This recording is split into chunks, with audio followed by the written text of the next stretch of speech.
ফিরে এলাম বিরতির পর। চলুন মালদার দিকে নজর রাখবো। মালদহে ফের কংগ্রেস কর্মীকে পিটিয়ে খুনের চেষ্টার অভিযোগ, আর এই অভিযোগ উঠছে তৃণমূলের বিরুদ্ধে। মালদহের বৈষ্ণবনগরের জানুটোলার ঘটনা। আহত কংগ্রেস কর্মী মালদহের বেসরকারি হাসপাতালে এখন ভর্তি রয়েছেন।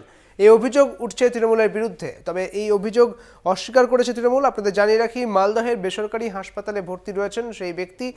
বিস্তারিত জানবো, আমাদের সঙ্গে রয়েছেন আমাদের প্রতিনিধি গৌতম অধিকারী। গৌতম, ঠিক কি জানতে পারছো, কি ঘটনা ঘটেছে? লোকসভা নির্বাচনের পর থেকে মালদায় কিন্তু একের পর এক রাজনৈতিক হিংসা অব্যাহত রয়েছে। মানিকচকের পর এবারে কিন্তু বৈষ্ণবনগরে এবং বৈষ্ণবনগরের জানুটোলা এলাকার বাসিন্দা কংগ্রেস কর্মী অরুণ মণ্ডলকে গতকাল রাত্রিবেলা যে জন্মদিনের যে অনুষ্ঠান, সেই অনুষ্ঠানের নিমন্ত্রণ ফেরার পথে কয়েকজন দুষ্কৃতীরা পথ আটকায় এবং তারপরে কিন্তু তাকে কুপিয়ে হত্যা করার চেষ্টা করে। আহত অবস্থায় কিন্তু তাকে আশঙ্কাজনক অবস্থায় তাকে মালদা শহরে একটি বেসরকারি নার্সিংহোমে নিয়ে যাওয়া হয়। সেখানে বর্তমানে তার চিকিৎসা চলছে। যেটুকু অভিযোগ উঠছে, ওই এলাকারই তৃণমূল নেতা তথা পঞ্চায়েত সমিতির সভাপতির স্বামী তরুণ ঘোষ তাকে খুন করার চেষ্টা করে দলবল নিয়ে। এবং যেটুকু অভিযোগ উঠছে যে এর আগেও কিন্তু তাকে বেশ কয়েকবার খুন করার চেষ্টা হয়েছে, তাকে মারধরও করা হয়েছে।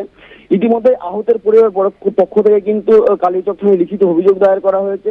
যেটুকু জানা যাচ্ছে যে এই যে ঘটনা, এই ঘটনা কিন্তু একের পর এক প্রশ্ন চিহ্ন তুলছে যে ওই এলাকার সন্ত্রাস নিয়ে। মূলত অরুণ মণ্ডল আগে কিন্তু বিজেপি কর্মী ছিল, পরবর্তীতে সে পঞ্চায়েত নির্বাচনের আগে কিন্তু সে তৃণমূল কংগ্রেসে যোগদান করে এবং তারপরে কিন্তু ওই এলাকায় তৃণমূলের চক্ষু শুরু হয়ে উঠেছে এবং তারপর থেকে কিন্তু তাকে একের পর একভাবে খুন করার চেষ্টা হয় এবং তাকে মারধর করা হয় বেশ কয়েকবার। কোন রকমে সে পালিয়ে সেখান থেকে বাঁচে।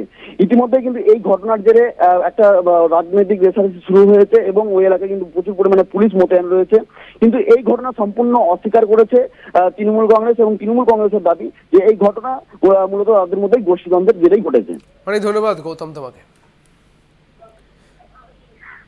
আপনারা জানিয়ে রাখি, এই অভিযোগ উঠছে তৃণমূল কংগ্রেসের বিরুদ্ধে, তবে তা অস্বীকার করেছে তৃণমূল। আপনারা দেখছেন প্রথম খবর কলকাতা টিভির পর্দায়। এই মুহূর্তে যার বিরুদ্ধে অভিযোগ উঠছে এবং এই মুহূর্তে তিনি হাসপাতালের বেডে শুয়ে রয়েছেন, দেখতে পাচ্ছেন সেই ছবি।